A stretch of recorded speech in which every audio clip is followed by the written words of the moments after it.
All right, so this is day 4 of the Field Facilitator Training in Germany. I'm at a break, so I just thought I'd just share a quick update of what's happening.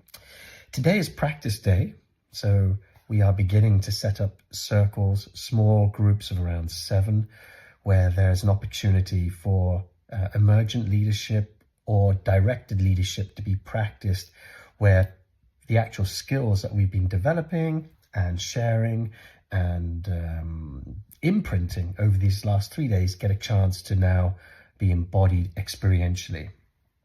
There's only so much theory or kind of demonstration and training before, well, we just need to get into the cockpit, fly the plane, and see how that goes to get a feel for it. So there's a lot of practice and feedback and just multiple rounds of getting in touch with our felt sense, as I call it, this ability to not be so much in the mind, but now to feel through attunement how to guide, lead, when to be assertive, when to be a little bit more allowing, when to be directional, and when to listen. There are these balancing forces as a facilitator, when to speak and to, bring in clarity and when to hold the space. The different hats between, in moments, being a cheerleader, another moment being a coach, another moment being a protector, mama bear, or a trainer, or somebody who is more of a conductor of the energy. So there's a complex, multidimensional nature to circle that makes this practice. Oops, sorry. That's Siri on my watch. This multidimensional layered or multi-layered art, it's daunting because there's a lot of moving parts. There's a lot of things for our nervous system to pick up and read and then assimilate, integrate, and then make a useful decision on. And so it requires a lot of, practice. And so the aim of these weeks and this first module is not to really go into the what, in terms of going deep into the technique, the methodology, the technology, but to take a more bird's eye meta view of the how. And that leads into the invitation for participants here to feel what is their unique style, and then to proceed to practice and deepen and do the work that's necessary to cultivate those skills. Because during this week, it's best to be exposed, inspired, and invigorated by a lot of the possibility. But in order to make that possibility something that is now consistent as a skill, this requires a ton of practice. For my own, I've lost count now, but it must be for the last 20 years, I've facilitated over 40,000 hours, in these amplified fields and guiding that. And something that came up that was really important is the feedback that is coming back from the field. And I really appreciated this, which is why I'm not actually in this session this afternoon, is that by me being here, it is offering an imprint. And the beauty of an imprint is that we get to see what's possible, we get to see modeling, we get to feel an example. And if we resonate with it, it can really open us to new worlds. The danger of having too much of an imprint is that we can override our own unique style at an early stage and try to copy or emulate or try to make it look like what we've been imprinted by. And that can be sometimes disadvantageous.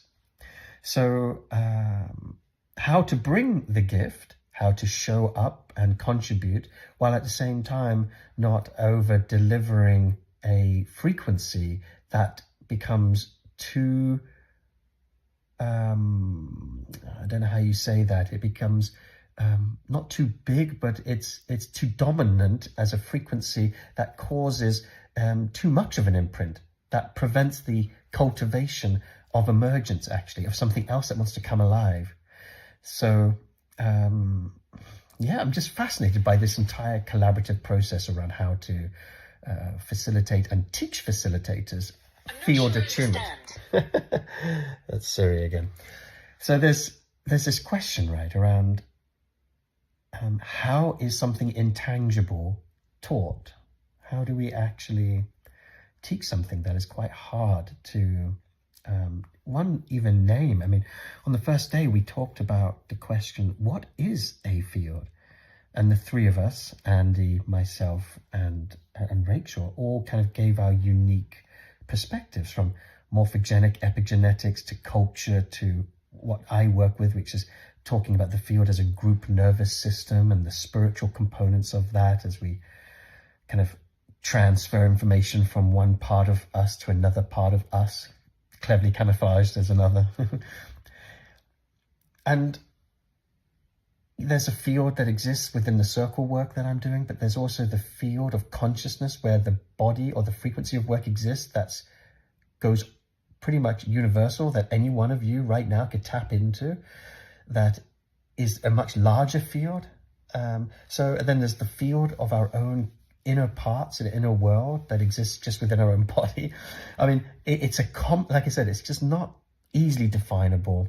And it's one thing to kind of know what is the field, another thing to be able to feel it, but there's a whole other skill to read it and then meet it, make love to it in a way, to be able to guide resonantly or coherently others into deep transformational processes. And so it's just been this ongoing mission and passion of mine to discover what some of the secret sources are around this, secret formulas, and the ways in which I can, through the support of other team players, unlock this superpower in other human beings. Because the world needs it. And and it's also something that is probably the most enjoyable vocation and practice I've ever encountered. And it's also one of the most accelerated sources of awakening through learning about ourselves by what the field feeds back to us when we facilitate. So, yeah, this is just an ongoing, continuing journey of discovering what makes a great facilitator training. So yeah, I'm super curious, and I might talk to you tomorrow or the day after. I'm not quite sure. I'm not guaranteeing I'm going to do daily updates, but yeah, I'll continue to share with you what's happening here in this field.